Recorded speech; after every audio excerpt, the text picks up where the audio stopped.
All right. Hey, folks, welcome back. Tonight we are playing Myth the Wind Age. Let's get started. Um, so last time when we left off, by the way, so guys, quick out of character note: there's a new Roll20 feature that they just released, I guess today or this week sometime, called map markers. So I stuck a couple of those on the map. So basically, what it is it's a journal entry. You can click on the item on the map and you can get more details about it. So check those out. I put them out for all the things that are out there now. So there's Myrkridian Hunter, the Pack Mage, Trout Iron Warrior, and Moagim the Faceless Terror. So you can click on one of those if you want to read more about it. And it pulls up the journal entry. Do they know where you are? What's it? Do they know where you are if you click on them? What, the monsters? Yeah. I don't think so. All right. All right. I'm sure they know where we are because we're stabbing them. Yeah, that's probably why. All right. Deafening thunderclaps echo in the halls of the underground temple as lightning bolts flash outside. Sorry, I have trouble reading my own handwriting. Lightning bolts flash outward from Balmung, frying Myrkridia in their tracks. The Myrkridia that are scattered in the hallway around Jack, they start to like cower away from Balmung and scatter, but there's no real place for most of them to go. They're kind of trapped in this little corner hallway here. And so a lot of them, they cease their attempts to charge at you, Jack, and they pick up whatever projectiles they have to hand. Some of them have rocks.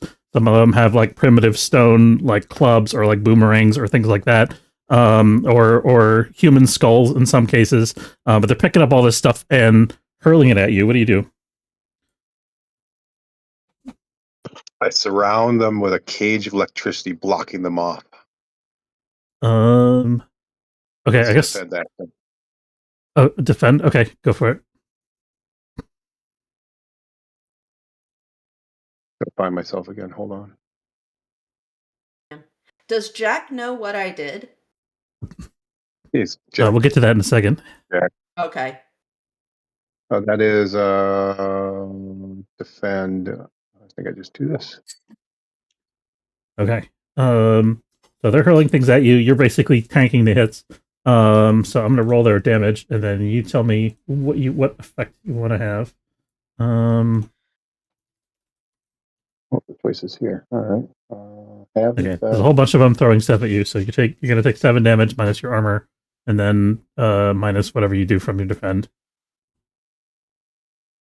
So would it be 3 or 4 for half damage? What's that? We always go lower, so it's 3. Oh yeah, exactly. Yep. Well, half the damage. Yeah, when you take half of anything, we always go lower. Yep. And deal damage to the attacker equals eye level. Okay. And you're what, level 10? 11. Okay, so we'll have to at some point we'll have to have you make an apprentice character like Veranza did. We don't have to take care of that right this minute. Oh. But only go up to level 10. Oh, okay. All right. Yeah. So you can either make an apprentice, you can retire, or there was something else that you could do. Those were the 2 that I remember, but there's 3 things that you can do at level 10. I think you can change your class. Yes, that's right. Yeah, what it was, and you start from 0. All right. Yeah. So we'll figure that out after the combat. So okay. So you have the damage. So it's 3 minus your armor, and I'm assuming you're going to activate you got like a fire thing that reduces damage, right? Surge in flames. That's your damage die, not their damage die. I give that extra. So 4. Oh, it's the it's fighting fire with fire. That's what it is. Yeah. Okay. Okay. So your flames. How does that work exactly? Your flames surge out and I guess destroy some of the skulls and stuff that are coming at you. Are you adding to your burning brand, or are you reducing the damage? I am reducing damage. Okay. So you're and I'm does a 4 does it overlap go into like a burning brand? Sure. You know what? Why not? Yeah, we'll give you one use of your burning brand. All right. Okay. Yeah. So you've surrounded them with this like lightning bolts striking all over. So the lightning is going crazy all down this hallway, and it's deafening because you guys are in this tiny confined space, and there's these like thunderclaps filling the temple, echoing everywhere. And you hear all this going on. Ichabod outside, and the prisoners are like hearing that the hostages that you freed that were going to be sacrificed to Moagim for his ritual. They're out there outside the temple entrance, and they're kind of like hearing all this din coming from fighting coming from within the temple, and they're kind of like stirring, like maybe we should leave. You see one of them three of them immediately go to one of the Myrkridia that was guarding them, and they start like turning him out, like picking through his pockets, like looking for anything useful. And you see them taking like little bits of jewelry and stuff like that off of the dead Myrkridia. And you can tell from the way that they carry themselves, even though they're like beat up and bedraggled and weak, that they were fighters at one point in time. They might have been legionnaires, maybe deserters, or maybe people that were caught in the wrong place at the wrong time. Yeah, something along those lines. Yeah, so they're definitely seasoned soldiers of some, or fighters of some form or another. Not fighters like you're the fighter, but they are combatants, so to speak. But they're pretty weak right now. But they're kind of all just like let's get to hand whatever weapons we can find. And one of them looks to you, Ichabod, and says, "Get us out of here! Come on." Which way? What do you do? The one time Ichabod doesn't run away. This is Yeah. this is the time that this is it. It's today. Today's Yeah. the day. He's not going to lead us out. He's not going to find the best way to hide. He's just going to stand there. He's still After I not get talking, done though. hacking up a lung. I'm sitting here as like we're making all the decisions for Ichabod, as Ichabod's probably like, can I talk here, please? No, I drank some water and it went down the wrong way. Okay. Yeah, he was there. He just said that he was choking. I thought he was smoking. But he We was always, choking. my fiance and I always say to each other, "Oh, we check. Water's still not for breathing. I checked." Yes, we do that. And then or it's like my spit is trying to kill me. Yeah. Oh yeah, that happens way too often. Oh my goodness. Okay, we need to recap all that because I didn't hear anything. Okay, so you've got there's like thunder and lightning and sounds of battle going on from inside this temple. You're outside the temple, and you've got these like 30 or so freed hostages that you went through and cut all their bonds after you killed the two Myrkridia that were guarding them. Three of them who look like sort of maybe they were at one point fighter soldier types start turning out the pockets of the two Myrkridia that you killed, basically looting their stuff, and so they pick up there's not much in the way of like weapons they have on them, but one of them picks up like a couple of stones that they could use, to throw at something, and they take all the little trinkets and stuff that the Myrkridia have, the little like bone necklaces and beads and so forth. And one of them turns to you, to Ichabod, and says, "Come, that sounds dangerous. Come on, get us out of here." Which way? What do you do? And the way I came did have people coming into it, right? No. Oh, you can roll discern realities if you want to. Side door. Okay. You can roll discern realities if you kind of want to look ahead. If you just want to try to navigate, that would be maybe a defy danger wisdom.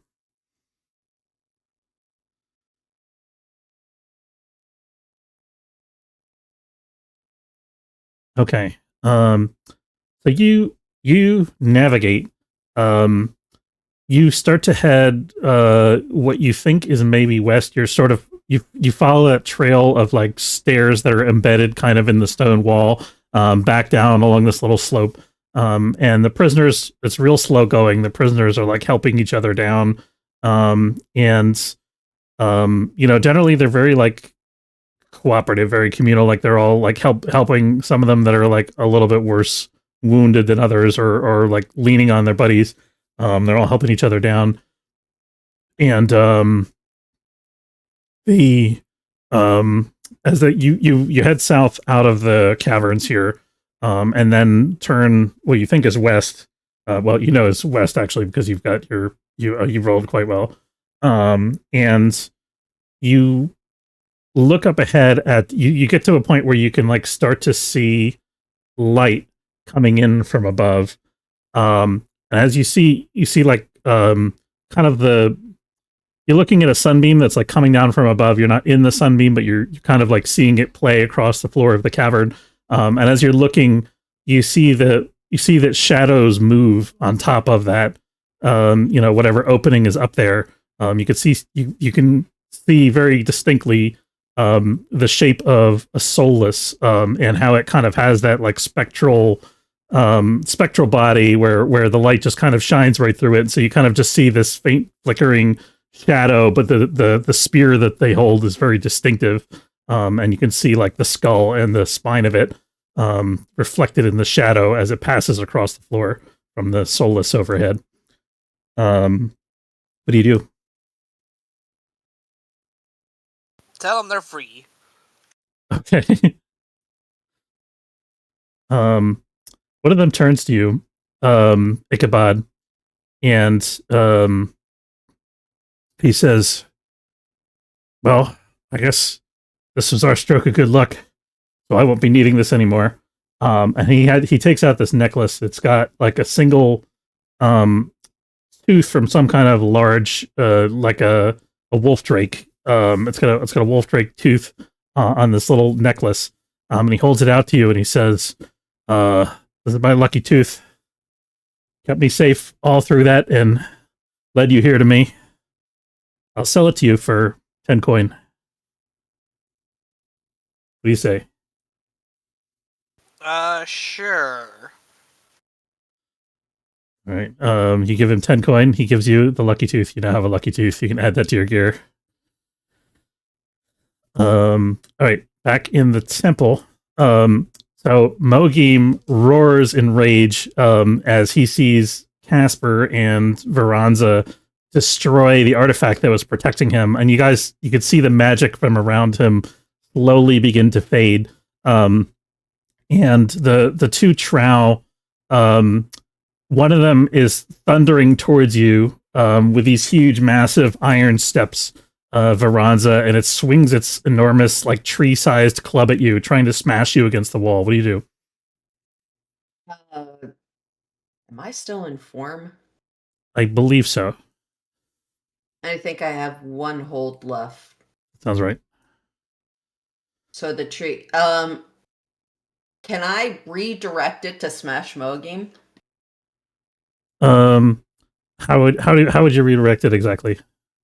So if it's coming down to hit me, and I'm guessing, so I'm still like near Moagim because we pushed through the magical barrier.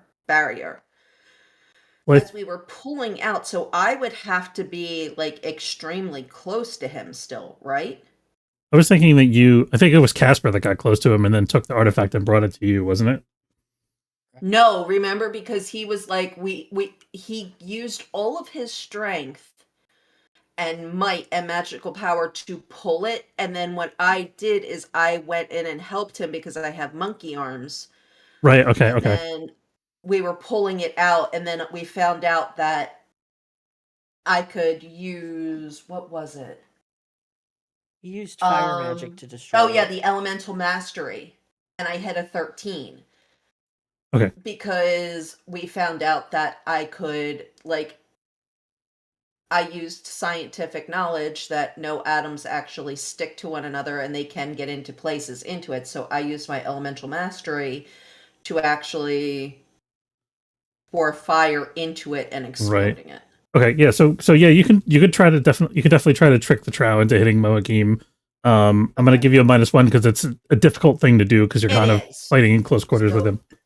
That would be a parlay, maybe, or defy danger. It would be defy danger, definitely. You're not going to talk the Trow into doing it.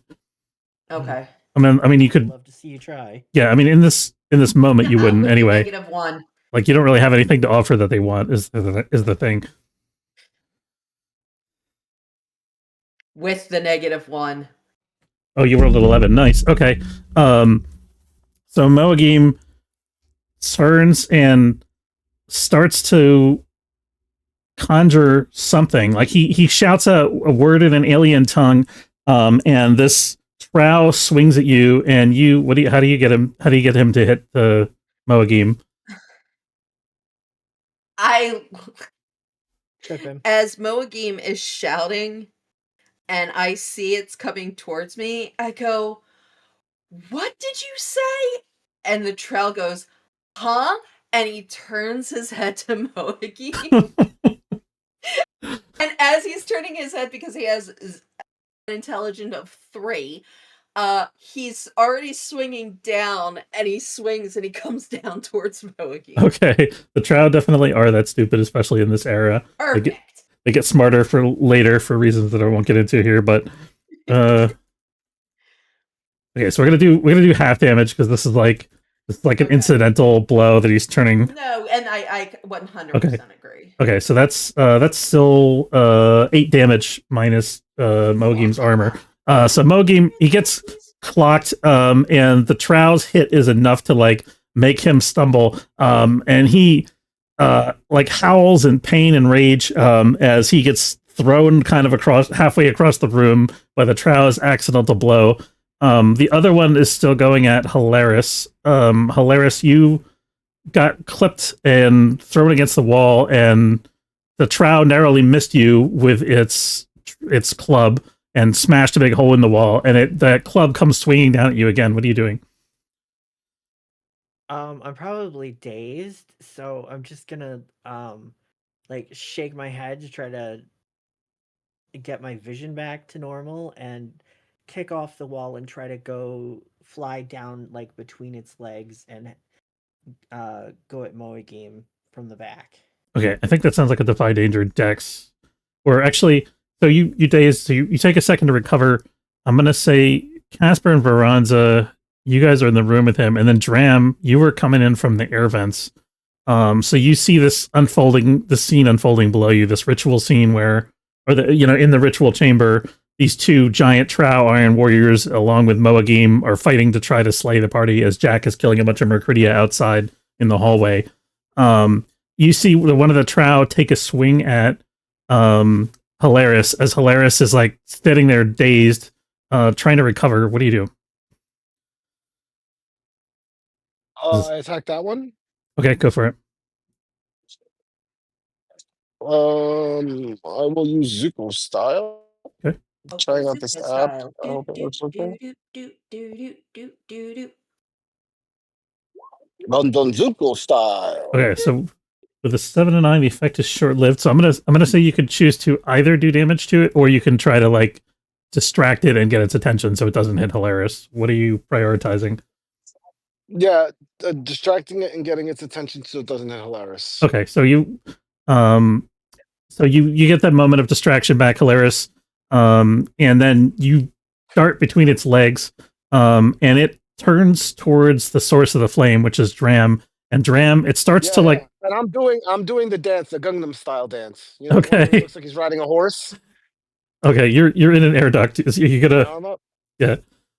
You're just doing the hand motion. The hand motion. Okay, so it's about to like smash its club into the ceiling and root you out of the air vent, because the air vent is probably not sturdy enough to take a club from this thing. What are you doing, Dram? And what are you doing, Hilaris?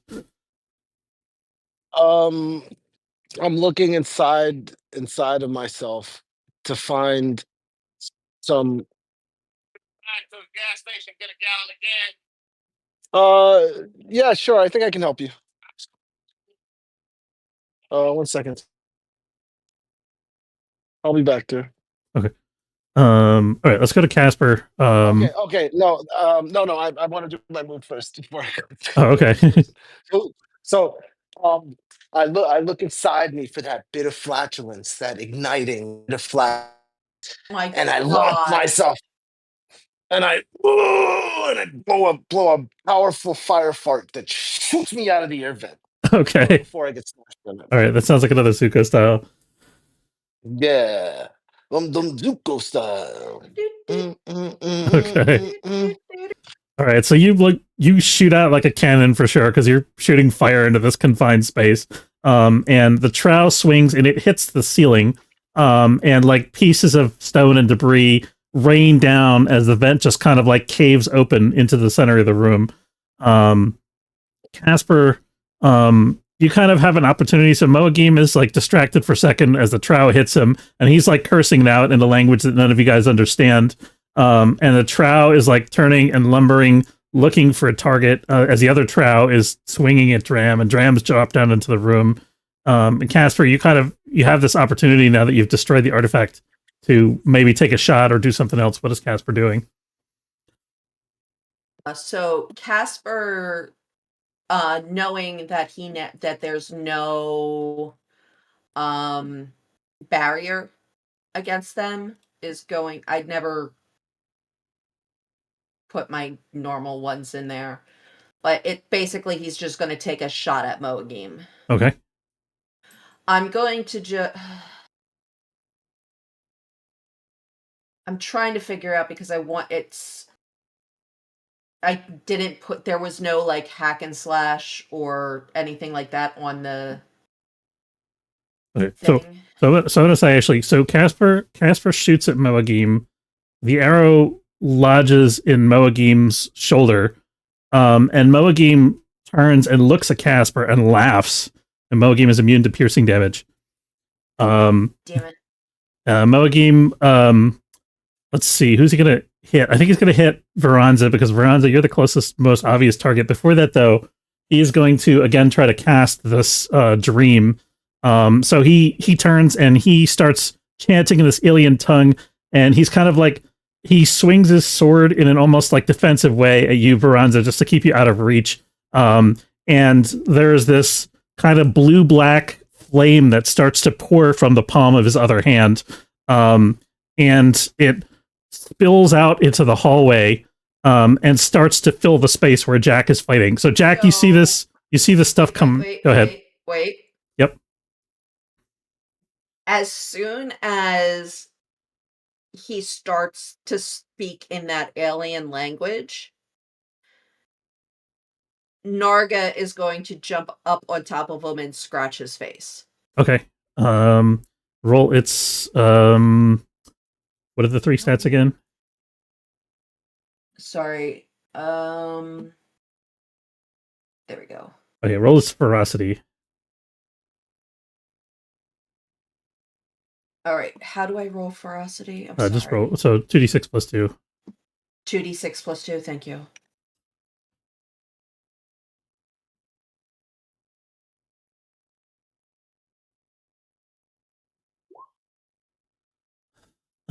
Okay, tough choice. So let's see.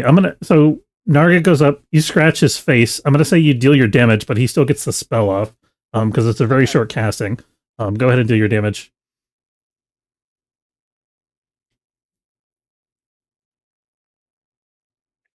Can I use the defend action? You can, yeah. Well, you actually still have a hold from your previous defend, but we'll get to human. Wrong human. I'm sorry. Wrong person. Oh, you rolled for Veranza. Yeah, go roll for Casper. Okay. So 6 damage minus Moagim's armor. So Moagim feels that a bit. He's definitely Narga is clawing at Moagim's mask, and like tearing at the skull. The skull, it kind of protects him a lot from the worst of Narga's claws, but she definitely gets something into the eye there. Yeah, he does. And he definitely gets a claw into Moagim's eye, and Moagim is pissed. But he finishes the spell. And Jack, you see this right in the doorway, in between the ritual chamber and the hallway where you are. There is this line of light that like appears in the doorway, and starts to widen and open into some kind of portal. What do you do? Well, I throw lightning through the portal. Okay. You throw lightning in, the lightning gets drawn in, and it just disappears through the gateway. And the gateway, it seems to start to grow and swell, and like there is this dark energy that emanates from it that starts to swirl into the space where you are. You can roll Defy Danger Dex if you want to scramble out of the way. Ooh. Why would you want to get out of the way? Okay. So mark experience point for that for sure. So you're going to get sucked into the vortex. We'll get to what happens with that in a minute. We will go next to Veranza. We'll go to Hilarious. So Hilarious, you're underneath this, or you've gotten past the trough. Moagame's not really aware of you. He's probably going to try to skewer or crush Narga, because Narga is currently climbing his face. Narga is also a ghost, so he can't, but that's fine. Yeah, I mean he is a fallen lord. He's an enchanted creature, so he can. Don't care. Piercy goes through ghosty. Yeah. So Moagame is a little distracted. You've got an opening, Hilarious. What are you doing? You also see see this portal open, which is kind of blocking off your guys' path of retreat. Yeah. You can't see what's happening on the other side. And then you watch Jack just go whoop. Right. I am worried about Jack, but there's an opportunity, so I was going to try to stab him in the back of the head when I was flying at him, but since he's in a like against the wall and apparently doesn't take anything from piercing damage, can I use my halberd to like slash across his face, going for the eyes? Yeah, go for it. That'll be hack and slash, I think. Okay. Has anybody watched K-pop Demon Hunters? Yeah, I have you. probably. Okay. I just saw a reel the other day. Now, if you know about K-pop Demon Hunters, you know that there's this thing called the Hunmun, which is like it protects you from the demons, and it's like this barrier. Right. You know how the world was supposed to end in 2012? I don't know. Gangnam Style from Psy came out in 2012. Yep. Psy had increased the Hunmun and defeated the Dark Lords, and that's why we could not have a world end in 2012. Just saying. That's funny. All right, so hack and slash, deal your damage, and then he's going to make an attack.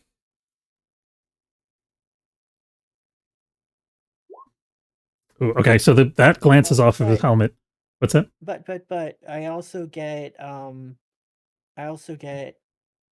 because I think in the last session I yelled at him that I was gonna kill him, so he's still under my exterminatus, which gives me a plus 2d4, and since I'm on a quest, I get another 1d4, so I've got 3d4 more.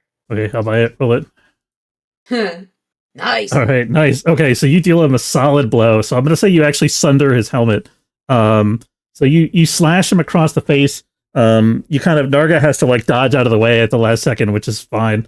I was specifically going for I was trying to blind him. So okay, yeah. So you get him in the other Narga slash one eye. You get him in the other eye as you cut off the helmet, and the antlers fall away, and the skull falls away. And beneath it, there's this like ruin that used to be a human face at one point, thousands of years ago. And it's just like, it's this horrible bleached skeleton with like ruddy, grisly bits of flesh that are kind of stuck to it in random places. And it's horrible. That is the face of the faceless terror. And there's this like malevolence that shines in his eyes, that's like piercing. As he turns to you, Hilarious, and stumbles blindly trying to grab you. What do you do? Dodge and weave. Yeah, okay. I'll give you +1 because you blinded him. Go ahead and roll your Let's see, what do I got? by danger, probably Dex. Okay. Okay, you got an 8. You stumble, hesitate, or flinch. GM will offer you worst outcome, hard bargain. Okay, so hard bargain or ugly choice. Do you want to avoid being damaged or do you want to avoid being grabbed? Avoid being damaged because I'm pretty hurt. Okay, so he flails at you, tries to like backhand you first, misses and then gets you on the backswing and like wraps his gauntlet around you, and goes to start to crush you. Veranza, Casper, you still dealing with these two drow. What are you doing? So I see that both Narga and Halaris are basically in like a grapple with Boagim. Yep. So just using my wonderful RPG D&D knowledge that I already have, I know that we need to take out the big boss. So Probably a good I idea. already rolled a little bit higher up because I used my last hold. So I did I'm still in Chimera form with 3 holds. Okay. I am going to, as Veranza, I am going to do a hack and slash against Mogim. Okay. And literally, like, with one of my ape arms, I'm just going to try to, like, punch him in the face. Okay, go for it. Ew. Ooh, okay. So he grabs your arm, and he is going to break your fingers. Let me deal some damage. Okay. Okay, he takes the better from these two, which is 9 plus 6 is... So he's going to deal 15 damage. He breaks the fingers on one of your ape hands with like crushing like blow of his gauntlet. He actually drops his sword because he likes to brawl. And he takes you, and he then hurls you at Casper. Casper, what is Casper doing? Oh my god, that is ridiculous. I rolled a 1. Casper, so piercing damage he can't do. But Right. I'm being thrown at him, right? Yeah. So, well, he can't catch me, he can't do anything like that. But he has a short sword. But that's piercing.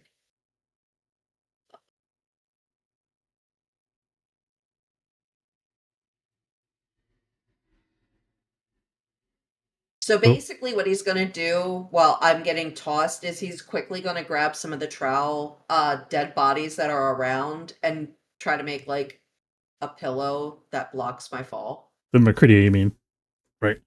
Yeah, whatever. Yeah, okay. Yeah, so he's trying to give you a meat cushion. Okay. That sounds like a defy danger strength, maybe? Or defend using strength, probably is what it is. Okay. Luckily the both of us have the same strength, so I'm going to use mine. Okay. Yeah, so I think that's a defend move using strength. Yeah, it's defy danger strength, right? Yeah. Yeah.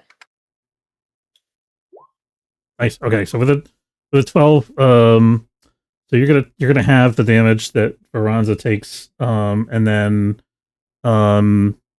Casper avoids damage, and then you can have an opening to strike back at Moagim if you want to. I'm going before I do that. Okay, so Veranza, you're gonna take 6 damage minus your armor after the halving. Right.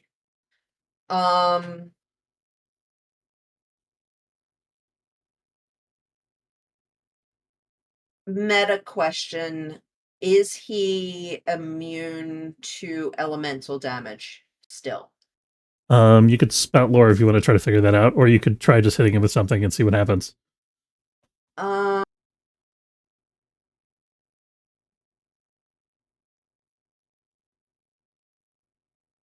Let's try the spout lore. Okay. You know that Fallen Lords are known to be almost impossible to kill. To destroy them completely and permanently, like it's not really known how to do that. There's precious few ways, if any, but you can definitely wound them and damage them and dismember them. They're kind of like they regenerate like trolls almost. Think of it like that way, except there's no way to really stop the regeneration that's known to scholars of this era. But you can you can damage them with elemental magic. It will damage their body. They don't have any special immunity to it, except for the Rod of Kaliak, which you guys already dealt with. And then you know that there are you've heard of ancient texts and tomes that talk about ways that the fallen lords might be defeated. And you know that foremost among those is the Total Codex, which is in the possession of the High Warlock in Lankerfan. So basically, all that we can do right now is try. Ooh. Where exactly is the vortex in relation to where we're standing right now? So you guys are in this big round chamber, which is a ritual chamber. The vortex is in the doorway, blocking the exit to the chamber. Now, either way that you go, it will. Like, if I were to push Moagim towards the vortex, would he go through? He has no special immunity to effects like that, so you assume so. But the only thing is, if the vortex requires concentration for him to maintain, then it might dissipate if you push him around enough. But you don't think that's the case. Doesn't look like it from the way that he's managing it. It looks like it's just an effect that's going to last for a while and then eventually disappear. Okay. So what I'm going to do, I'm guessing it's going to be a volley, is I'm going to basically use a fire attack with my Chimera. Okay. And the force that comes with the fire, I'm going to try to push them back into the vortex. Okay.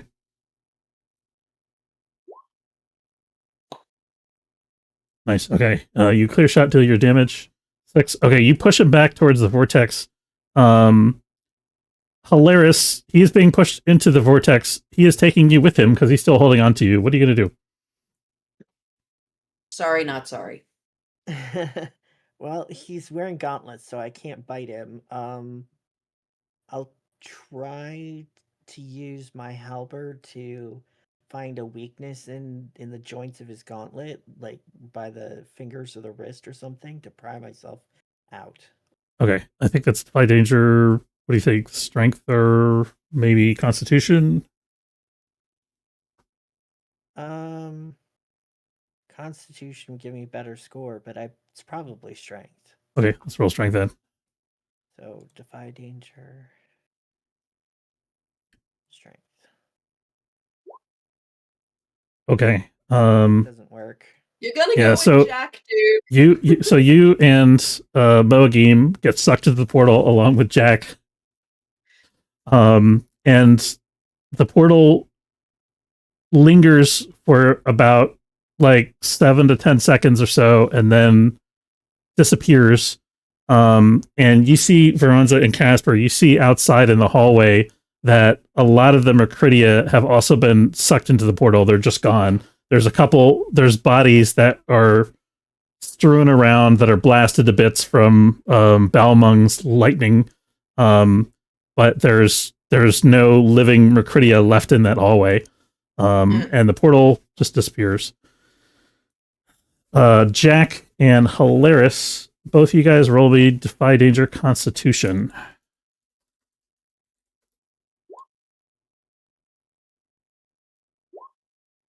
Okay. So you're gonna take so the amount of damage, the void damage from this warp effect is going to be 15. If you got a 7 or above, it's halved. So you're both going to take 7 damage, ignoring armor, as you're sucked into the void. And you're hurled somewhere into the darkness. And there is this I don't think how to describe it. Give me 1 second.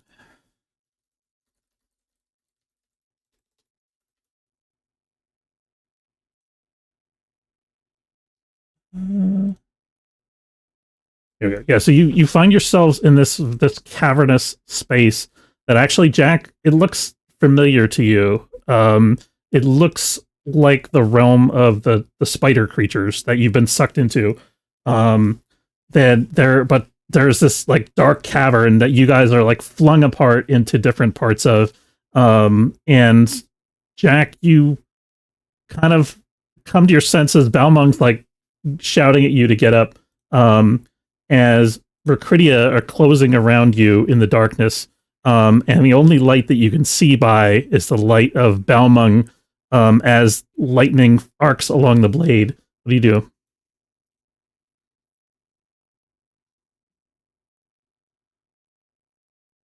Did I make a con check? Is that what you wanted me to do before? Yeah, so you made the... Okay, so you avoided taking damage then from the warp, but you're still thrown through the vortex. But you're in this like dark cavernous space with Myrkridia that are maybe a little disoriented, but they're all picking themselves up, and they're noticing that you're there with them, the 7 of them, let's say, and they just start to close and circle around you. What do you do? What's his name next to me? Um, you can't see him immediately in this little circle of light created by the blade. If he's still holding me, I shine, so he would have. Oh, that's a good point. I'm gonna say you can see him. You can see that Hilaris shining in the distance, and you do kind of make out Moagim's silhouette, as the 2 of them also get flung into the portal. All right. Well, I'm going to take out one of these guys and then use my whatchamacallit to go after them. Okay. So I guess I'm just doing. No, I definitely did this. Lion kill stuff for last round. So I have a +1. So I'm I think you're right. Yeah. Where the hell is it? I'm going to hack a slash, isn't it? Yeah. Yep. Oh, Nice. I guess didn't need that. Okay, do your damage. Damage. That activates the. You know what? Yep. Okay. So you lay into them with Balmung. You blast 3 of them into smithereens with a stroke of lightning and flame. And the other 4 of them scatter and flee off into the darkness, screaming and shrieking. And you head towards the light. Hilaris, you're sucked through you're sucked through this gateway with Moagim still holding you the whole way, and it's a violent ride. Like you feel like you've been thrown in a washing machine, and the only thing that like orients you is the grip of his gauntlet on your body, and you're jarred from his grip just as you guys land. He slams against this huge sort of natural stone column that is formed within this cavern, and you go flying. You can make me some kind of roll if you don't want to slam into a rock and hurt yourself. Well, I guess you already made the roll, actually, so you took the damage from that, right? Yeah, I did. Okay. So you kind of are stunned momentarily. Moagim gets up before you do, but you manage to recover and see him coming as he turns and he sees your light and he comes straight towards you with the intent of crushing you. What do you do? He looks pretty badly beat up, I should say. He has his helmet is sundered. There's damage to his head. I guess that's the main thing, really. And he's got an arrow sticking out of his arm. Well, I am practically on death's door, so I would probably, instead of rushing at him, I would dim my light as much as I can and try to hide so that I can give myself lay on hands. Okay. I can't remember what stat we used before for dimming the light. Do you remember? It was one of the mental stats, I think. Well, it doesn't really matter because both of my mental stats have a +0. Okay, so just roll straight then. Defy danger. Oh, defy danger. Yeah, defy danger, charisma, I guess. Oh, charisma? Okay. Nice. Okay, so you disappear into the dark, and he roars in frustration, and you can hear him you can feel the ground shaking around you as he smashes randomly through the cavern trying to find you and hit you, and there's bits of rock toppling down everywhere. Go ahead and do your lay on hands. Okay, lay on hands is okay. Heal 1d8 damage or remove disease, but said damage or disease is transferred to you. So I guess in this case you're touching yourself. You're transferring damage from yourself to yourself, which doesn't make sense. So maybe let's just say it does half the healing. okay. All right, so d8 over 2. 1d8. Yeah. Okay, so you heal for 3. Okay. I'm at 8. Yeah. So you feel the voice of your ancestors is fainter here than it is in the other world, and it interferes with your prayer. You could tell that the spirit of your ancestor that you normally call on for aid is more distant in this place because you're in another dimension. You're no longer in the realm of myth. And Jack, you're plunging through the darkness, going after Moagim, I guess mostly by sound, as he makes a lot of noise. Well, Eventually, he is lit. He was previously lit, right? And I've got a bright lightning arcing thing with Balmung. yeah. Once you get in range, you'll see him. So you kind of crash. It takes you a couple seconds. You maneuver your way through the cavern until you get within sight of him. And as you're getting closer, he notices your light. And you see him just as you get to the. That he's blind. Oh right, yeah, okay. Sorry. Yeah, no, you're right. You're right. He hears it. Oh my He god. turns back. Yeah, that would make because of the lightning.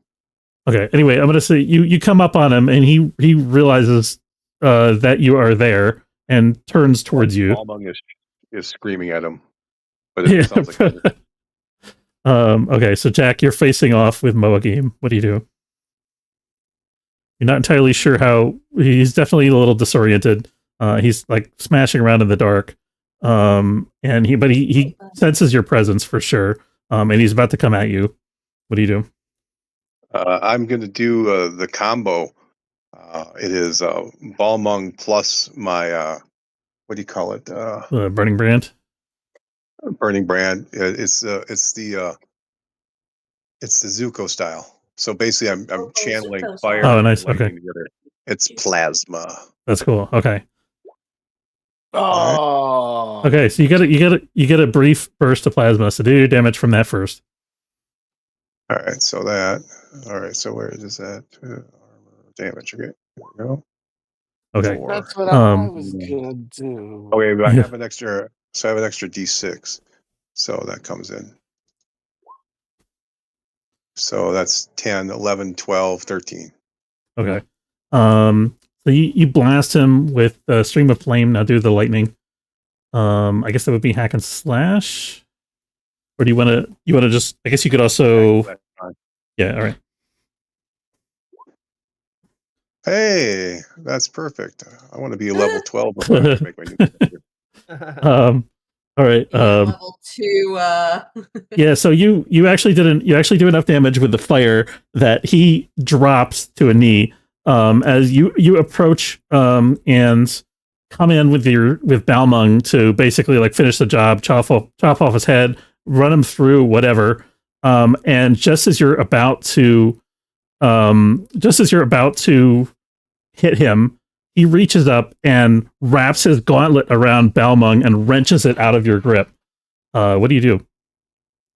I laugh so hard that it's not even funny, and it bursts into flame. I use another hold to do 11 points of damage to him. Okay, go for it. It just does 11. Okay. Yeah. So he gets immolated, and he crumples screaming, and the flame of his body lights up the cavern around you. So such hatred for your betrayal of the light that he can't even stand you. Feel free to hold him until you die. That absolutely makes sense. And he is, in fact, clutching Balmung, and as he burns, and the sword clatters eventually to the ground, but his body is still smoldering as he lies prone in this dark cavern. And the light of the blaze is bright enough that you can see the shadows of other things in the distance moving in the dark, long, spindly shapes of creatures from this realm approaching to investigate. Hilaris and Jack, so you guys are together at this point, although Jack, you don't notice Hilaris right away. Hilaris, you going to make your presence known to Jack? Yeah. Okay. And I'm also going to drink one of my healing potions. Okay, yeah, go for that. So go, I think you just apply the hit points from that. What is the roll for that? I think it's just a straight 10 hit points if I remember correctly. Guys, correct me if I'm wrong. Oh, just yeah. 10. If it's based on the whatchamacallit, the same as Elvish, whatever the thing is, it's 10. The Mandrake root, yeah. Okay. Yeah, so it's actually in this universe, the healing potion, it's a root that you crush, and then there's like a hymn that you chant, a real brief hymn that you chant, and then it charges you with healing magic. Okay, cool. But the fun part with the potion is, though, you don't get to hear it scream. Well, it's already dead by the time you're using it for healing. But yeah, they did. If they were alive and you kept them alive in like a moist, like a little thing, and then you just. If you got like a baggie, like a Ziploc baggie, and you put like the wet towel in it. Yeah, wet towel. That would certainly make healing interesting. Yeah. Okay. So you're healed. You got these creatures closing in on you. We'll flip back to the guys that are in the temple. So Baranza and Casper, Moagim is gone. You've shoved him out. The two Trow Iron Warriors, a little confused by his absence, but they nevertheless want to try to flatten you. One of them is going for Casper. The other one's going for Baranza. Which one do you want to do first? I find it so funny that they're trying to go after him when he's a ghost. Yeah, they're not that smart. Nah, they're not that smart. I am gonna go first, and I will do. This is my last hold, and I'll do my hack and slash with the monkey arms to see if I could just like knock them down. Okay. I'll give you a -1 on that because you have a broken hand, but that doesn't matter because you roll a 13. Yeah. Okay, so you use your good arm to basically bowl the trow over. You trip it, I guess, because it's going to be stronger than your form, but you're a lot more nimble, and you can kind of redirect its force to some extent. So you do kind of almost like a judo throw on it, I'm imagining. And you throw it to the ground. You can deal your damage if you want. Okay. Unfortunately, its armor pretty much stops the damage. What about Casper? Casper is going to basically shoot an arrow at the other one. Okay. I just want to see what this is.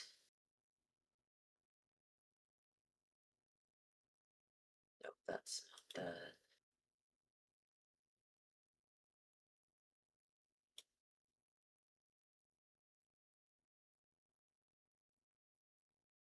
All right, it's just basically, I guess, a volley.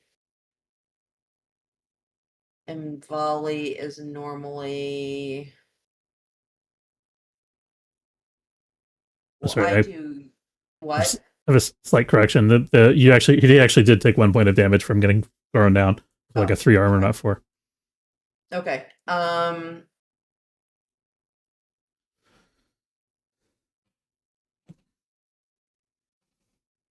Like this is the tough part because I don't have volley on Casper's sheet. Okay. You could just roll dex and then we'll figure it out. Okay.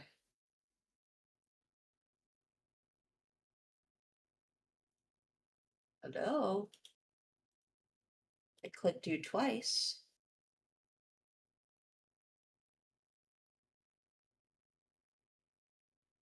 There we go.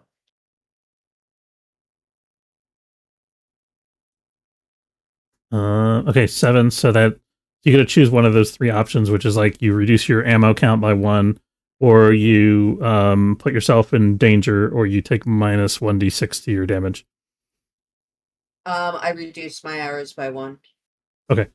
So mark off 1 ammo from Casper, and go ahead and deal your damage to the trow. Okay. That is not going to penetrate its armor, unfortunately. If it were mundane armor, it would work, but not against the trow's cold iron. Got it. I mean, it is technically mundane, but it's special material.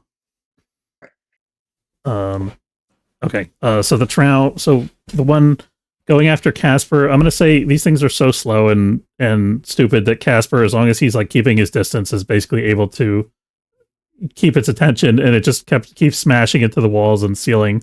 Right. And it is starting to affect the structure a little bit. There's like tips of stone and stuff that are raining down around you guys as you're fighting, as it just takes chunks out of the wall, some of which are structural. The other one though is coming at you, Veranza, and you throw it on its back, and it takes a second. It kind of is like a turtle caught on its back, and it has a little trouble moving with the huge heavy iron armor on. And it slowly starts to get up. What do you do? I'm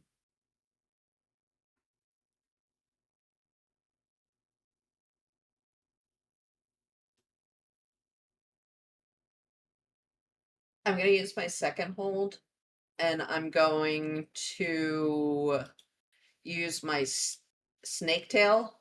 Okay.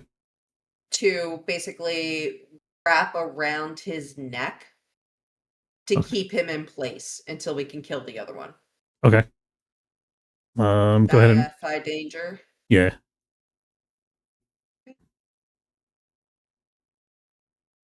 Okay, so you get him in a stranglehold. I'll let you deal your damage as well, although it's going to be reduced by his armor. Okay, so you're strangling him a little bit, and he's struggling, fighting. You've got him in a sort of compromised position. You've got all of the leverage, so even though he's stronger than you, you're managing to keep him pinned. And then Casper is fighting the other one. The other one is going around smashing at walls. Casper is okay for now, but it eventually is going to go after Veranza instead if Casper doesn't keep it busy. What is Casper going to do? It literally, he's just going to continue to try to shoot arrows at it. Okay, go for it. So don't forget there's another person in the room with us. Oh yeah, we got Dram too. Dram, what are you doing? Sorry.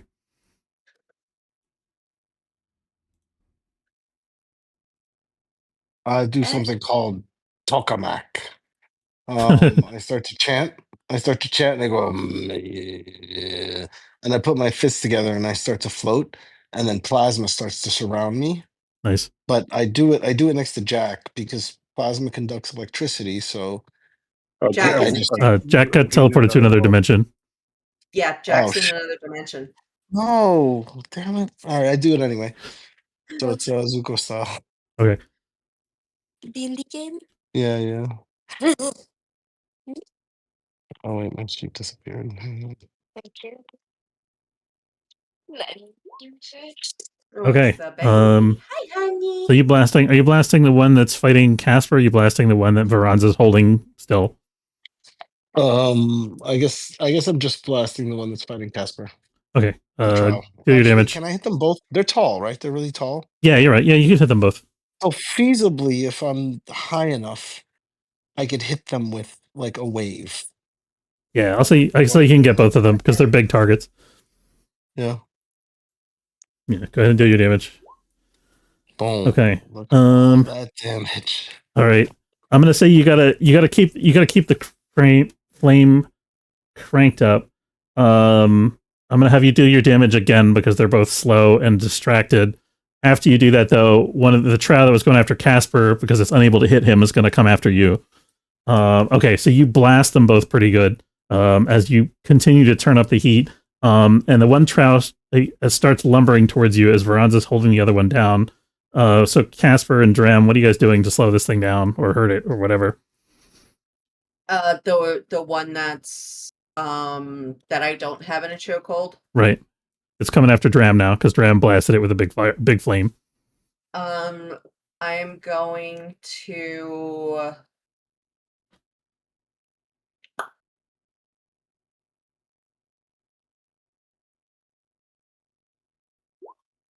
I'm going to Spirit Tongue the fire ants again. Okay. Give me another parlay. What are you offering? I'm offering. Well, for some reason, Casper has a because of the adventuring gear, he has a ration. Okay. So I'm gonna offer a ration to them. But what does Casper's rations look like? Because it has to be something that he can actually consume for energy. What kind of thing is it?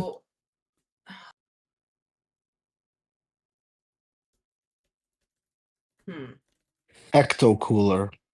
Yeah, that's what I was thinking. I was thinking like Gatorade. He's got like his little juice box. He's gonna offer the ants will eat juice box, sure, why not? No, like because of what his character is, which like the way that I see Casper is kind of like a old, like, I don't want to say like a samurai warrior, but he's like an old, like, it's probably a legionnaire or Hearthguard type from the age of like, knowledge. Like legionnaire, where like even though that he can't consume the ration, like what it gives him energy because it reminds him of his hometown. Okay, nice. So it is a nigiri. I like it. So parlay. Okay, so he's offering nigiri to the fire ants. Yeah. Okay. They ask you for something, do it. Okay, so they want the food, obviously. You make them a promise. You need concrete assurance. Okay, so you have to feed them some of the nigiri before they'll go after the trow. So that's gonna take a second. Dram, during that second you're gonna be flattened if you don't do something. What do you do?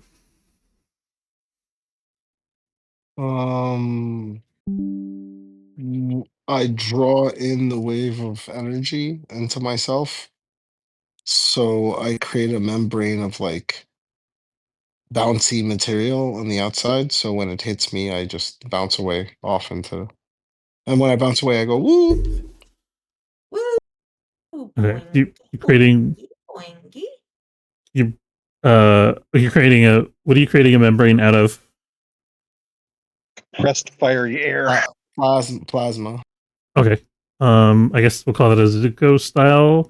We'll treat it as a defend, if that makes sense to you. Ichabod's just kind of going like, la, everybody's fighting. I let people go. Okay. You get one hold. I'm imagining you're gonna use it to reduce the damage from the trowel's blow. Yeah. Absolutely. Okay, so here comes the trowel's blow. Oh, you lucked out. He rolled a 1. So you take 4 damage minus your armor as the trowel smashes you with a club, and the club glances off of this fiery membrane, of this plasma membrane. But it still sends you flying across to the other side of the Carter. Let's see. Okay, then the fire ants start to come up, and start to crawl into its boots. And the trow does not know how to deal with that at all. It is like thrashing around, like it starts to like stomp its feet, and kick at stuff. And at one point it hits its own foot with its club, and it starts to like try to yank its armored shoes off, but it's doing it slowly and clumsily. Veranza, you're holding the other guy down successfully. Does Casper want to finish it off? Yes. Okay. Give me just roll damage for Casper. You can add the d6 for free because the trowel's not going anywhere. So roll another d6. Okay. So it's gonna take a couple of hacks with this short sword. It's like trying to hack down a tree. You have to like pry at it, and you like open up its helmet and pull it apart, and then you can get at its neck finally and kill it. It takes you probably about 20 or 30 seconds with it struggling, rolling around, trying to throw Veranza off. But you do manage to kill it. This other one, though, is not dead. It's like thrashing around wildly in pain, trying to figure out how to get these little tiny critters off of it. And it doesn't know how to do anything, but it's like dangerous to anyone that walks near it. And it's kind of like blocking the hallway. What do you guys do? So because it's flailing, I wouldn't be able to do just spin around and shove my hand and Kalema, Kalema. No. What is Karima? I don't know. I'm not familiar with. Is that a Silk song? Indiana Jones when he rips the guy's heart out and then he sends him where down he rips into the fiery heart pit. out. I don't think I saw that one. Man, From the Temple of Doom. Mm-hmm. Temple of Doom. So what did, Yeah, but you said it's dangerous to do that. It's also wearing iron armor. Yeah, it's wearing playmail. Have 8 arms. With broken fingers. It could. Sorry, I was taking a drink. My gator wine.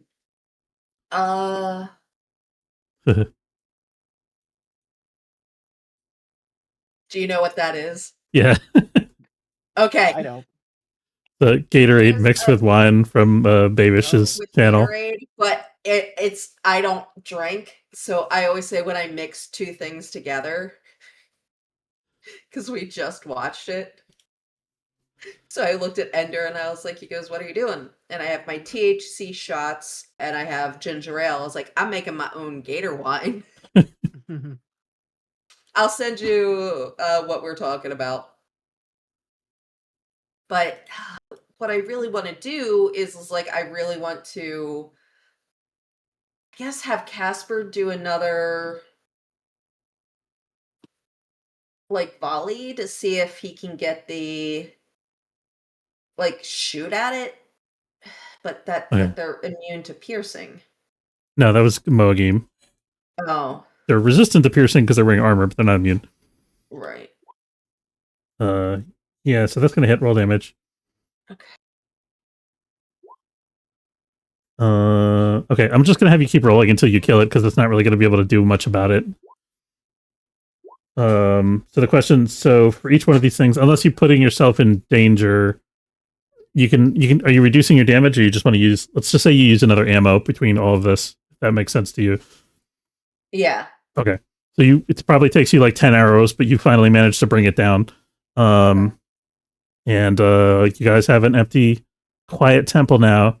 Ichabod, though, you're there at the entrance and the refugees, they're free to go. And the refugees start kind of filtering into the next cavern.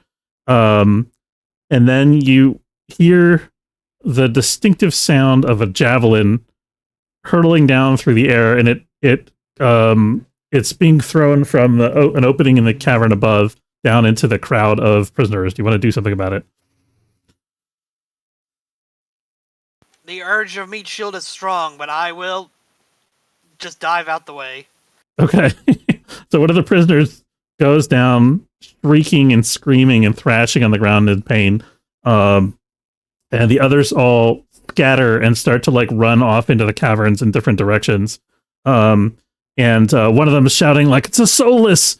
And you see that the 3 guys that were grabbing stuff off of the Myrkridia, one of them throws a rock at the soulless and beans it, and the rock just kind of bounces off of the soulless's chest. Doesn't seem to do a lot of damage, but they've got its attention.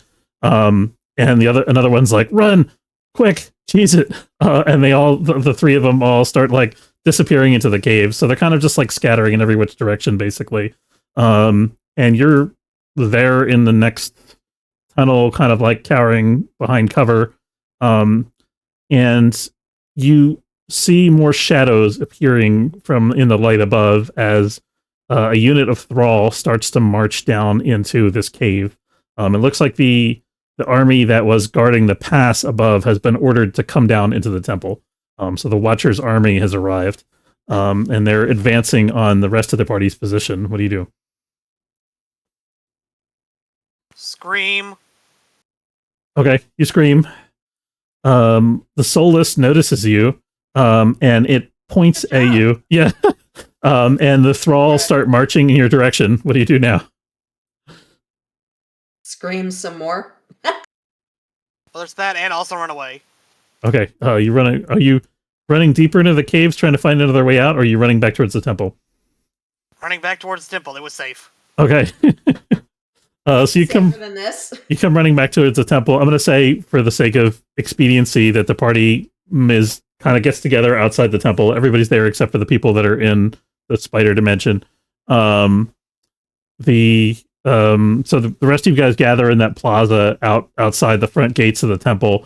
And Ichabod comes screaming into the plaza and tells you guys that an army is coming. What do you all do at this point? And also, all the hostages that he rescued are gone now, somehow. Except for these 3 guys who suddenly show up and are with your party now. And Fadeleem takes one look at them. And he looks at one of them in particular, and he's like, "You!" And the guy immediately turns and starts to run, like, belts it out of there. Fadeleem's like, "You bastard!" He doesn't have the energy to give chase. So you have 2 guys with you now, plus Fadeleem. All right, guys, I did all the work. You guys had to finish it. Look at him. And I say, I have 2 hit points. 1 moment. One of them, and you notice he's got like an eye patch on. He's only got one eye. He turns to you, Verons, and he says, I've got a healing poultice that I can sell you. And he starts fishing in his pouch, and he says, it'll be 20 coin. I said, don't need it because I just shedded. Oh, well. Right down there. He puts away this poultice, and he starts like fumbling in his pouch again. And he's like, well, I've got a poultice for stuck sheds if you ever need it. 5 coin. He offers. What was that? He wants to offer you a poultice for stuck sheds in case you ever get a stuck shed. I feel like that I'm dealing with a snake oil vendor. Literally, in this case. Yeah, literally. Fine, I'll take it. Okay. Get him off my back. All right. He takes the 5 coin. He gives you this little container that he's got sequestered on his person somehow. Of some kind of greasy substance. Yeah, I put it in my pack and I go, I'll have this tested later. Yeah. The two of them both turn to you guys. They're like, "You got any food?"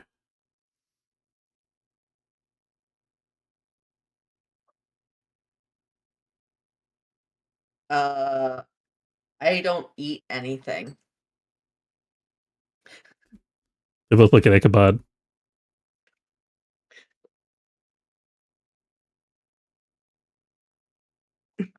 I don't trust them. We don't trust you either, buddy. We're all in this together. You're stuck with us for the time being, like it or not. I posted the whole ranking the 24 flavors of Gatorade, an excuse to make Gator wine. Nice.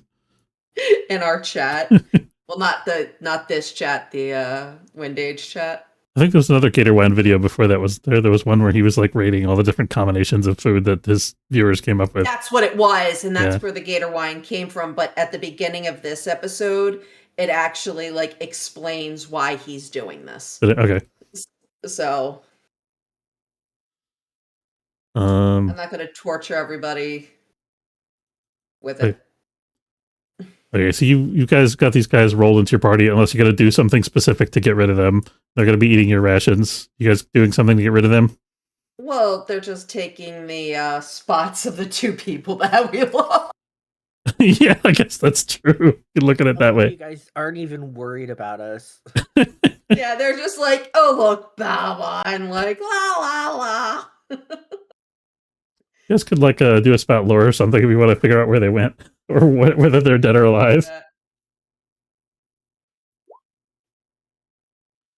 Okay. So Varanza, you got a glimpse of the magic that Moagim used, and you know that Moagim is the fallen who's responsible for summoning the Myrkridia from another dimension. So he's the one that was conjuring them. So the magic that he uses connects to the dimension that the Myrkridia call their home, and that dimension is the same dimension that the mother spider god came from. So you could connect to it using the Tane if you had the Tane in your possession, which is currently also in the possession of the Warlock. This stupid Warlock. Why did we give them stuff? He asked nicely. He did. Done making decisions. I want somebody else to make a decision. Okay, let's have the guys that are trapped in the spider dimension make a decision. You've got creepy crawlies coming in, about to investigate all the light and noise that you made fighting Moagim. What are you guys doing? Well, I'm sure he created a portal that was somewhere near the obelisk, which makes it easier. So the obelisk is nearby. I mean, it looks a little messed up at the moment, but I think I'll go there and power it up. I grab the sword from Moabdim, crispy body, and chop off his head just in case. And then grab our resident knight. So there's no obelisk in sight of where you are right now, unfortunately. Let me give you some kind of idea of the lay of the land here. It doesn't matter. Okay. He literally is just going to... Balma, where's that stupid obelisk? Can you feel it? He says, you broke it. He says, I don't have such a power, unfortunately. All right, well, I hope you like your spiders extra crispy, I mentioned to the knight. Yeah. So just a reminder, you guys, so this place is pitch dark. The air here is hot and damp, and there's a foul smell like something's rotting in the air all around you. There's this rumbling sound. Put a big, I'll do, still have a, what do you call it, a flame, and I'm going to use it to light up up in the, like a flare and top, like it'll slowly float down. Okay. You do the... What's going on with your rolls? Okay, so yeah, so I'm at level 12, almost level 12. Okay, so you absolutely light up the cave, and you do the let's risk a little more light thing from Lord of the Rings, where you light up this whole cavern, and then all these creatures come flooding in. See all the see all the spiders like from all the goblins, in Moria. That's exactly it. Yeah, I didn't want to see it. Yeah. So you guys, I'm imagining, are you guys gonna stand and try to make a stand somewhere where you think is strategic, or are you gonna try to run? It seems like there's no end to these things. Strategic running away. Okay. So give me some kind of defy danger, probably wisdom to get out of dodge, find a place to hide. One of you guys make the roll. Okay, Jack. Okay, we'll use Jack's roll. So Jack, you guys go herring off in the dark somewhere, and hilarious, you start to like separate at first, but Jack grabs you, I'm gonna say. And you guys navigate, and you're like running into stuff and scrambling, and there's a point where there's like a junction where the cavern opens up and goes different ways, and you kind of just pick a random direction and start running. And you get to a point where there's like spider webs all over one part of the cavern, and there's like the air is warmer and it's free of spider webs on the other side of the cavern. And you guys veer away from the spider webs into this warmer area. And and you feel that rumble in the ground that was distant like a thunderstorm starts to get louder. You start to hear this crackling sound like dry leaves, and there's a bright red glow that spills around the bend from the far end of the tunnel. Peer around the bend, you see that there's an open, flat, circular cavern with a huge column of rugged stone, maybe 100 feet in diameter, jutting up from the center. 50 feet out from the tunnel mouth, the floor gives way to a lake of molten lava that encircles the central spire, separates it from the rest of the chambers. This place is clearly unnatural. There's some magic or some intelligent construction that went into the carving of this chamber. There's a deafening crack as a narrow chunk of stone calves from the cavern floor around the edges of the lake and breaks up, melting down into the lava pool. So you see, like, there's little bits of stone as over the course of centuries, this lake of lava is gradually, like, the edges of it, the stone barrier around it is gradually failing, and so it's like growing wider and wider as it sucks in bits of rock around it. Near the so you see that there's this spire, and then the spire in the center of the cavern has these kind of strange openings near the top of it that you can see from here. And there's a stone bridge on the far side of this big open round room that crosses to the spire in the center. And you can see a bunch of other tunnel mouths going off in different directions. What do you guys do from here? There's tunnels to other directions, and what was the first one? Whatever. Yeah, so there's spire in the center. There's a spire with holes in the top, yeah, and that's in the center of a lava lake with a bridge going to it. Obviously, we're going there. Fly up there and check out what's in those holes at the top. Okay, that sounds like a discern realities.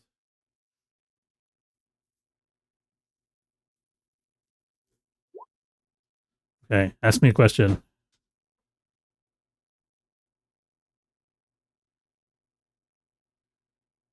How the fuck do I win this game?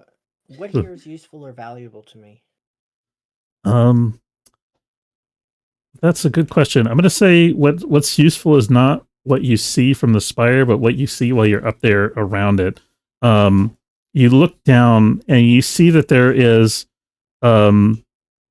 are these things that are like giant hornets. That are maybe like the size of your arm. And there are these like kind of dark gray, blocky, like they look like they're made of like stone gargoyles almost. But they're like the shape of a hornet, kind of. They're these like almost insectoid things. And they've got between them a carcass of one of those spiders that were chasing you guys earlier.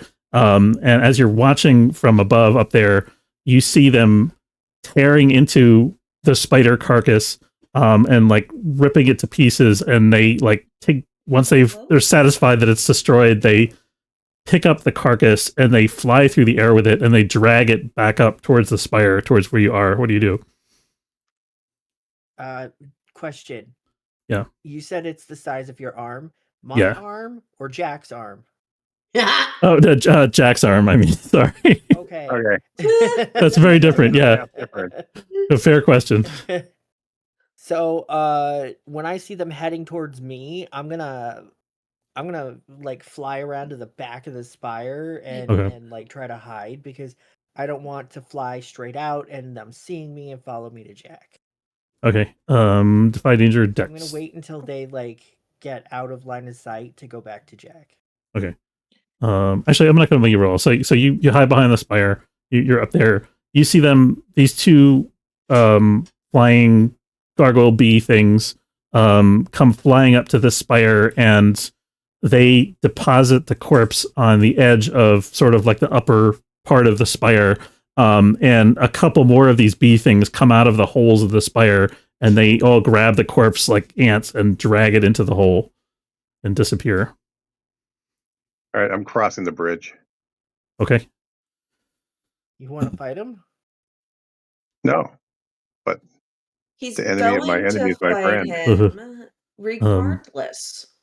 You cross the bridge. You see one of these things emerge from the spire, Jack, as you draw close. and it comes out and it's sort of there, like hanging around, but it doesn't really react to you. What do you do? Oh, I like point at the spiders that are approaching, as they enter into the lava's view, and then the lava like just bursts out and like forms into like a flying creature and then spins towards. So in other words, I'm doing Zuko style. Okay, what do you? Okay, you're making a flying creature out of lava. Okay, go ahead and make Zuko style for that. That sounds awesome. Very metal. All right. Okay, so you got a short-lived flying creature. What are you going to do with it? Oh, I'm gonna point at the things, and I'm gonna basically I'm firing at the spiders. Okay, so you're sending this flying creature after one of the spiders. Okay, do your damage.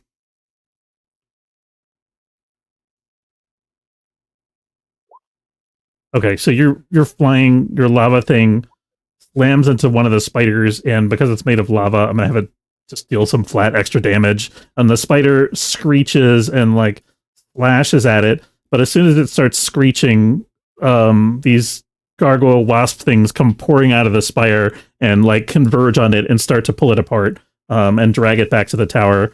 And you can see them stinging it repeatedly, and each time they sting it, there's this like awful smell of sulfurous smoke that emanates from it. You can see it's like burning, like it's smoldering in the places where they've stung it. So it's like flammable poison or something. Yeah, it's like some kind of like it's like a fire elemental attack that is also poison. Yeah. All right, found my next character. Just call me the Lone Wasp Ranger. What do you guys do from here? I have flown back to Jack by now, and I'm like, listen, there's too many spiders. We can't keep doing that. We gotta pick one of these other tunnels and go. Yeah, but the spiders won't attack us here because they'll be eaten by the wasps. Let's let the spiders relax a little bit.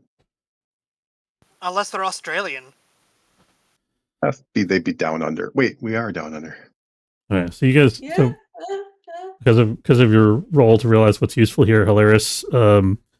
You guys find that there's a space that's like far enough away from the lava you don't have to worry about it caving and falling in right away, and close enough to the spire that you guys could lay down there and rest if you want to take a long rest.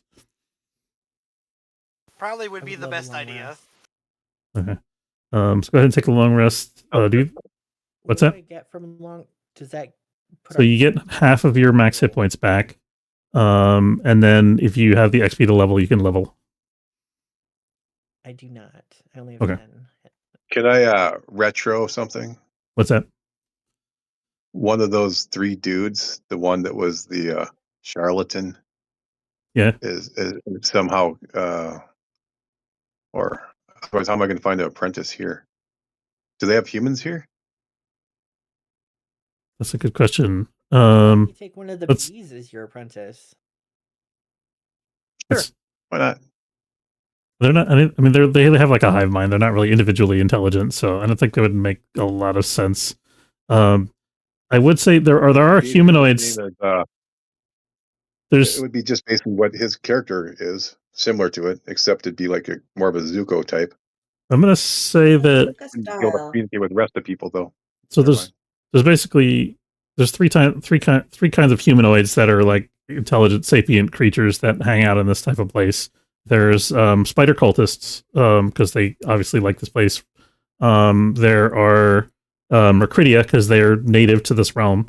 And then there are Myrkridia are native here? Yes, they are. Aren't they in our world? Yeah.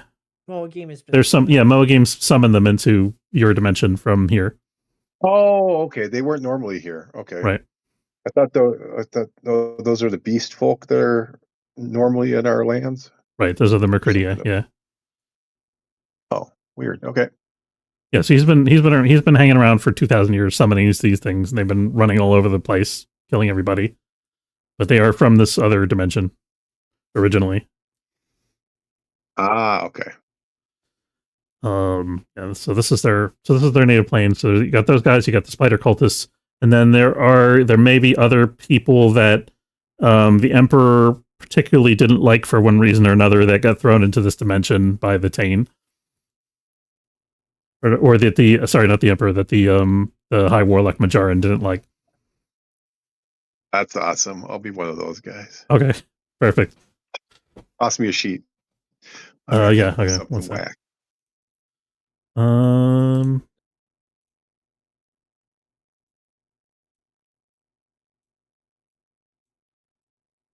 So does our other character retire or something, or what happens?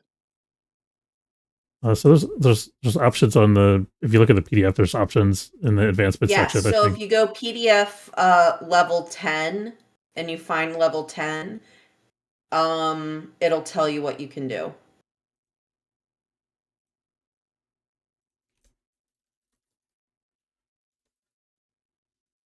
All right, I'm naming this character sheet Jack Jr. and you can change it to whatever once you come up with a character name.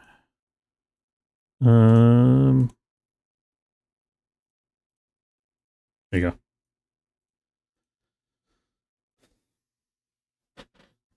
go. Okay, so you guys are stuck in this dimension for a while. You're resting.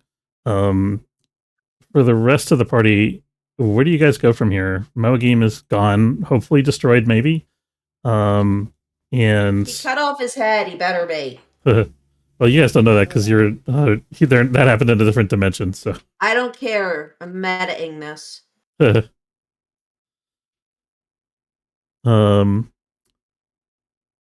Yeah. So actually, did you guys do anything particular with the body after you burned him?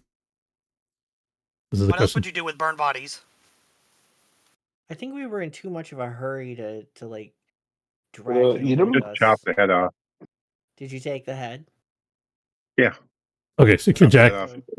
So Jack, you're carrying Moagim's head with you. Is that correct? Yeah, I know he's gonna start waking me up in the fucking evening. I have to stuff something in his mouth. Absolutely. Yep, we'll get to that later. He's got to heal from the burn first. Yeah, okay, so you guys have Moagim's. You guys have beheaded Moagim, very good.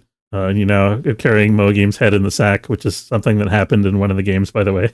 Though it wasn't Moagim, it was a different character. Whose head did we do when we were in? Oh. No, I'm just. This is when Deadpool, when did we have the Pegasi? You talking about in the other game? Yeah. I'm trying to remember because I remember that we were carrying it around. We were going through because we needed to ask it a question. And we had to raise the dead. Oh, God, it was so weird. You thinking of the Mimmer? Yes, the Mimmer. Okay. Yeah, it's a little bit like that, I guess. Yeah. Yeah, so you got the head of a fallen lord that you're carrying around in a sack with you. So the guys that are back at the temple, you've got this army on your doorstep kind of blocking your escape. And there's prisoners that are human prisoners that are scattered to the four winds down in this cave system. What are you guys doing now? There is one other complication I should mention, which is that you guys are somewhat low on rations, I think. Dram, how many rations do you guys have left? I have been updating your sheet.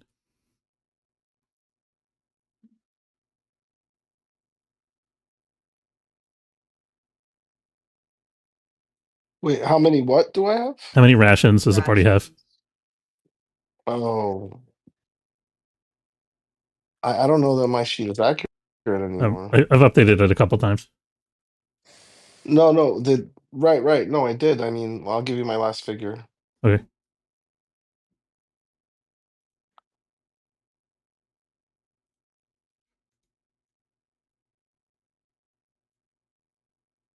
Sorry, one second. All right. I have in your Roll20 sheet that you have 28 rations. All right. I mean, I think that's right. That sounds right. Okay. I think that's right. Yeah, that's all right. Fine. We're gonna have. So I want to say, so the party actually had to camp out for a couple of days while you guys were waiting for Moagim to show up.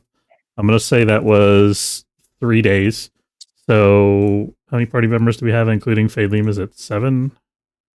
Oh, so okay. So Veranza doesn't count. So it's 4 plus 1 is so 5. 5 times 3. So deduct another 15 rations off of that for the time that you guys spent waiting for Mogim to show up. Okay. With 15 from, you said 27? 28. 28. Yeah. That's 13? Yep. 13 a lot. Okay.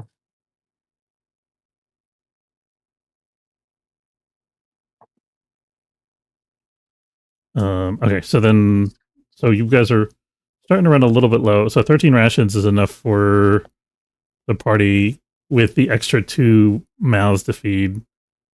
Well, I guess you're replacing those 2 guys, right? So it's enough for like 2 days and change.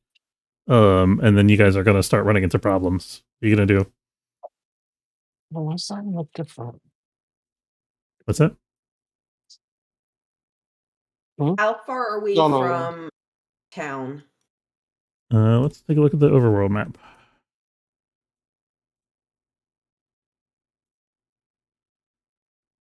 Okay. My loading text said putting pineapple on the pizza. Oh. So you guys are in the Norn Pass, I believe. Yeah. So if you're going to which, I guess the first question is which town are you going to? Lankerfan's under siege. You guys couldn't get in the last time you were there.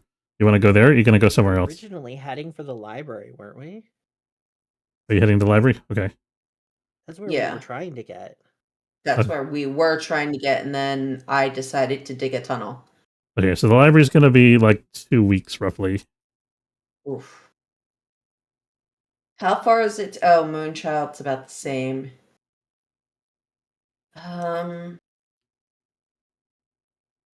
Deshpool, is that still under siege? Not that you know of, but there was nobody living there when you guys went through there last time, but people may have taken up residence there.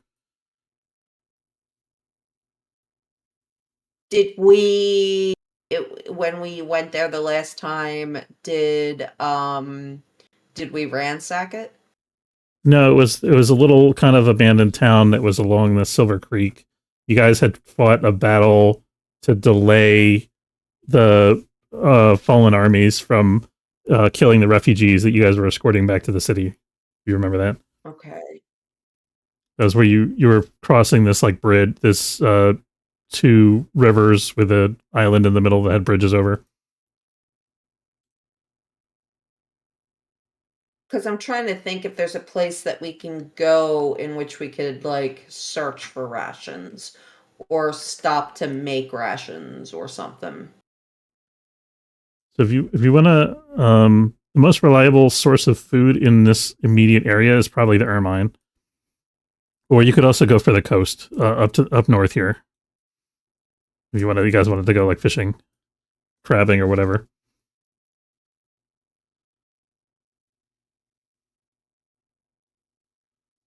So where? Oh, so we're here. Did we plant the bulbs? Seeds. I didn't. Did you? I think you. I don't remember actually. I kind of forgot about it in the whole business with the Fearbulk Silver War. Something that she planted in exchange for something. Was there? Okay, I guess you guys did do it then. Okay, so we did do that. Okay, now the air mine, is that safe for us to go back to? Yeah, I mean that's the place where you guys just came from, where the Wen Guardian is holding closed the gates of hell. But I mean, the rest of the forest is mostly undamaged. Congratulations on that. I mean, we need to go somewhere that's going to allow us to have food, or that we can get rid of these other 2 guys. What, buddy? Oh, okay, goodbye.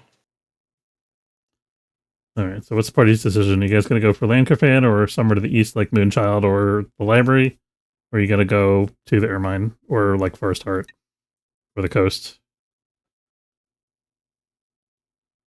Ichabod would prefer the coast because he's from there, but that's just him.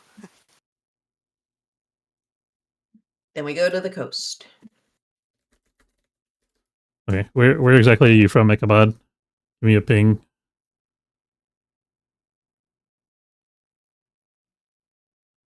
They're from Hope Island. Okay, cool.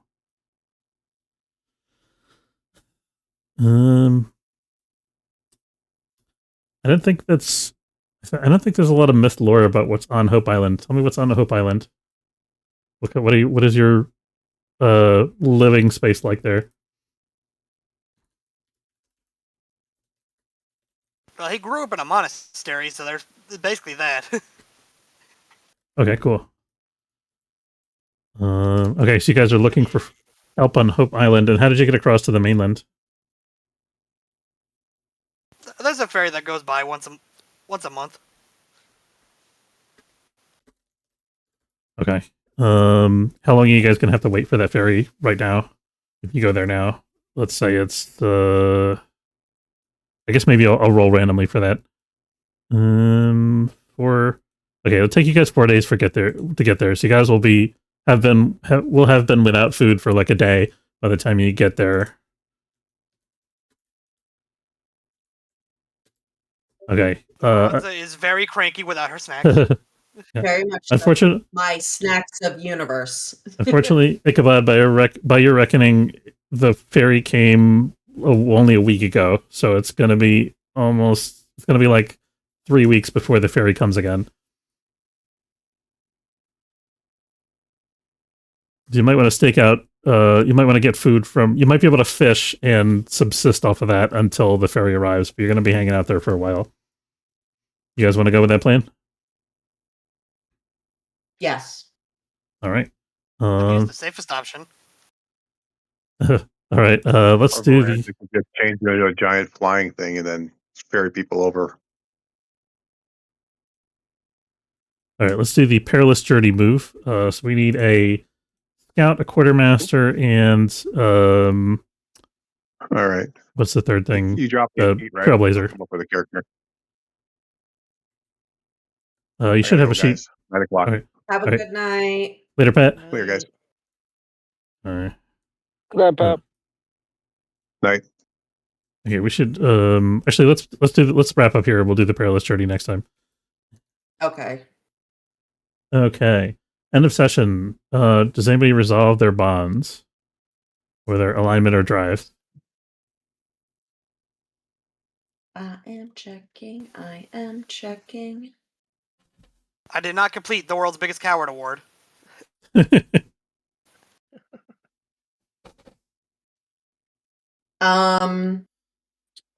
No. Yeah, both of mine are. I told Halaris, like, don't be stupid. So, and It's he's not my been fault I stupid. ended up in the thing. He grabbed me. Why were you in his face? That was arguably not his fault. Because the cat was already trying to claw his eyes out. I'm like, all right, this will be easy. He found me while he was blind. That's not my fault. Okay. So nobody got their alignment or their bonds updated. I don't think so. For me. I didn't. Also, I think I'm 10th level now. Okay. So when you hit 10th level, then you got to start looking at the extra options. Let's finish the rest of this first. Talking about, yeah. I become my apprentice. Is that it? Yeah, you would be playing that character. Apprentice. Well, let me. So in other words, this character's finished. Wait, let me give it the XP first, and then we'll talk about that. Did we learn something new and important about the world? The Mo game could summon the portals to the other dimension. Okay, everybody mark experience for that. Did we overcome a notable monster enemy? Definitely you guys did, right? Hopefully. A few. Murdered Mo game. Yeah. Well, okay. quote unquote murdered. We quote unquote murdered Mo game. Yeah, so everybody mark an experience point for that. Do we loot a memorable treasure? Head? Yeah, okay. Everybody mark an experience point for that. I gotta give you the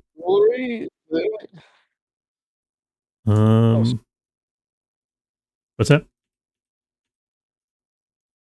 No, sorry, I think I missed something. Go ahead. Okay, so everybody gets 3 experience points for the session. And then let's look at the level 10 options. And I'm going to pay some loot for you guys in the Discord chat because I keep forgetting to do it at the end of these big battles. No problem. And then maybe before we start next week, I can get the normals like volley and everything on Casper's sheet. So yeah, that's a good idea. Where's the or Veronica? Do you know where the options are for the level 11? oh, you can call me Vance. I go by everything Sorry. at this point. No, it's fine. Just be like, whatever. Let me pull it up. Yeah, for the 50th time that I've downloaded it. And if I go... Is it in the main book or is it on the playbook sheets? 10, sorry. Level up. Character changing, level up.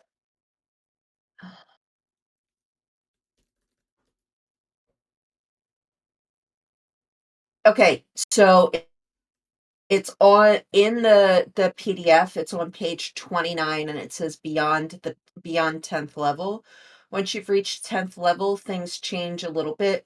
When you have an XP to go to the 11th level, instead you choose one of these three: retire to safety, take on an apprentice, or change entirely to a new class. If you retire, you create a new character to play instead and work with the GM to establish your place in the world. If you take an apprentice, you play a new character, the apprentice alongside with your current character who has stopped gaining XP. Changing classes mean you keep your ability scores, race, HP, but whatever moves you and the GM agree are core to who your character is, you will lose all other class moves, replacing them with the starting moves of your new class. Okay, thanks. Yeah, I did. So that's in the main book. It's not printed on the play sheets anywhere, which is why you guys didn't know about it. Yeah. I pasted those rules in the chat. Thanks. No problem. Okay, I'll paste it in Discord too. Right, guys, I am going to head out. All right. Alrighty. All right. We'll call it there so you guys can read this and then decide what you want to do offline. Thanks for playing, guys. Good game. Yeah. All right. We're going to wrap. Have a good night, guys. Later. You too. We're going to wrap up the stream there. Thanks for watching. Hope you enjoyed. If you did, don't forget to follow if you're watching on Twitch or subscribe. It's free if you're watching on YouTube. Have a good evening, and I'll see you next time. Take care, folks.